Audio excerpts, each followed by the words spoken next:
The Rebel Capitalist Show.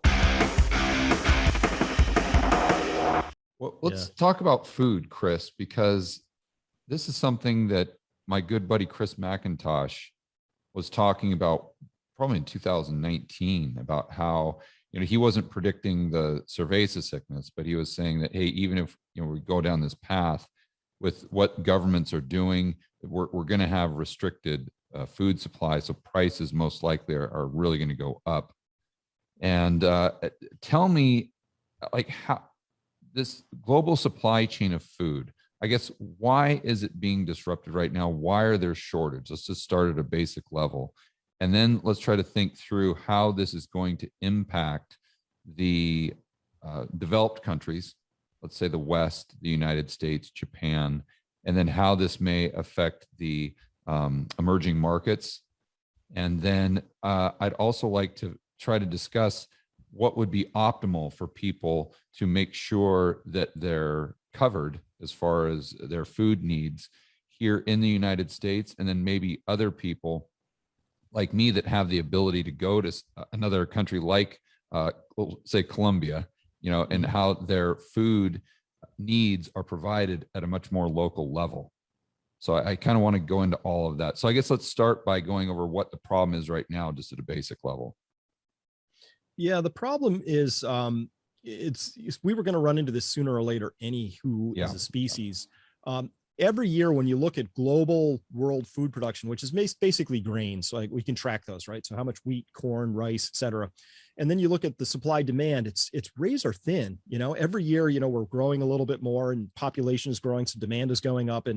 And so it's usually only a 2 or 3% margin. It's not a lot, right? And most people don't know this, but we usually only have maybe 4 to 6 months of food on hand for the whole world, meaning we need the next harvest to come in good. So when you have something that thin, all it takes is a couple of years of short and you run into some trouble. Now, 2020, we came into some serious short and we ate into a lot of reserves at that point in time because a lot of places, just like every other business, got a little pinched and things didn't quite happen and there weren't field hands. Remember, I don't remember, but March of 2020, they needed like 400,000 people to come into the country from across the southern border to plant everything, right? Mostly in the Central Valley. And of course you couldn't because nobody was, all the borders were locked down and farmers were scrambling. It was a huge thing. So it was very easy to know that sooner or later that was going to ripple through and create some difficulties. So we ate into the stockpiles we had. And so we came into 2022 a little thin, not bad, but a little thin. Then all of a sudden, well, we have some legit weather issues this year, that's for sure. But the fertilizer issue is the big one. And then, of course, the war in Ukraine really didn't help either. So that's kind of a triple whammy. So it's no one factor, it's all of them together. Out of them, I would say, George, the most avoidable and probably the most damaging was the lack of fertilizer getting on fields in time. So here in the US, the winter wheat, the spring wheat, didn't get fertilizer on it until late. And if you don't get it on at just the right time in the growth cycle, the overall plant is stunted and the amount of proteins that is a lot less in it. So both the quantity, we're getting lower yields, but the quality are both diminished in that respect. So that's sort of the big global backdrop, just a variety of things. And the weather has not been all that cooperative here in our hemisphere. Russia's had great weather, though. I think they're going to have a really good harvest this year. So ironically enough, right? Were we headed for a problem with fertilizer prior to Russia invaded Ukraine, or is that exclusively the reason? No, our first fertilizer plants in Europe and then in the United States were already pinching supply due to explosive natural gas prices. I haven't checked today, but last I saw in the US, natural gas was vaulting over $9.30 a therm. We haven't been there since briefly in 2008. Like, it's a really high price here, but in Europe, it was twice that. So the fertilizer plant said, we have contractual outputs and our inputs are more than our outputs could be. So it doesn't make sense. So they declared force majeure or otherwise just shut down and said, doesn't make sense to continue operating. That would have been the right time for the government to step in and say, no, you should keep operating. How do we work this out? Right. But they didn't. So that ammonia-based or the nitrogen-based fertilizer was already in deep trouble. Then out of the phosphorus, decent amounts of that in the world, but China's a big exporter of that. And of course, they shut down big time around Shanghai and all of that because of COVID, that pinched supplies. And then it's the potassium, the K, and out of the NPK, that part, Belarus and Russia together are the number 1 and 2 exporters of that stuff. So we suddenly were without not just 1, not just 2, but in some cases, all 3 of the primary main fertilizer inputs. So that, again, in the growth cycle, if for farming, when you put it on is really critical. And in many cases, we missed the window. So just what happened.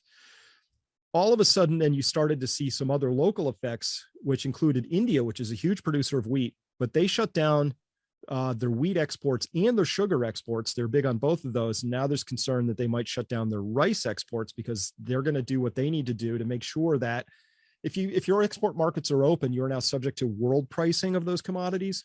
And if you lock those, now you're subject to local pricing. So India couldn't afford to see what's happening in Sri Lanka or see what's happening in other places where they get those food riots, because all of a sudden their local population, like they see in Turkey, 91% year over year increase in food pricing, right? Creates social unrest. It's not fun. So we're going to see more and more of that provincialism as states lock down their exports. And that's really the larger context for what's happening globally. Right. US, but this is a train I've been on for a long time, George, which is I think everybody should plant a garden or get to know a farmer or really support local agriculture as much as you possibly can, because that's the direction all of this is going over time anyway. Yeah. So that protectionism, for lack of a better word, where they just start banning exports to make sure they've got enough local supply to avoid the social unrest. How will that affect the United States? How will that affect Americans? Will we see food shortages, or will we just see higher and higher food prices because we aren't able to export those things? Or are we going to be fine because we can produce all that stuff right here in the United States? We're blessed. We have more than we're a heavy duty food exporter. So at any point in time, if we needed to, we could always just reserve some of that. But we are very exposed on the international market. So we're going to see a lot of food price inflation that will continue. And I don't think, you and I know how this is going to go, right? People are going to get, hungry, and they're not going to be able to afford food. So we'll have a government program, and we'll give people more money to buy more food. And, I think that's where this is going to go. But we're still going to see global prices, because the US can afford it because we're the world reserve currency. So we can give the stimmies, but the other countries can't give the people the stimmies. So the price goes up globally. The US can still afford to buy it because all we need are the dollars. We don't have to produce anything to get those dollars. We can print them.